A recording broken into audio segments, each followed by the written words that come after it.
কি ব্যাপার, আপনি এভাবে ভাবছেন কেন? বুকে কোনো সমস্যা হয়েছে নাকি? আরে না না, আমি কয়েকদিন ধরে লক্ষ্য করছি আপনি প্রায় ভেবে ভাবাচ্ছেন। আপনি আমার একটা কথা শুনুন, বুকের একটা এক্সরে করে নিন। না ডাক্তারবাবু, আপনি ফালতু চিন্তা করছেন। আমার শরীর একদম ফিট। দেখুন, সারা জীবন তো মানুষের উপকার করেই গেলেন। আপনার যদি কিছু হয়ে যায় তাহলে গরিব মানুষের পাশে কে দাঁড়াবে বলুন তো? আপনার কোনো কথা শুনবো না, আপনাকে বুকের এক্সরে করতেই হবে। আসুন তো।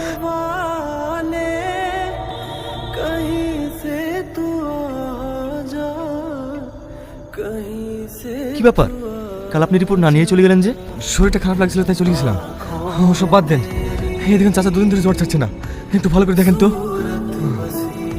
ঠিক আছে সিস্টার, হ্যাঁ বলুন স্যার। এনাকে ডক্টর সেনের কাছে নিয়ে যাও তো। Okay sir.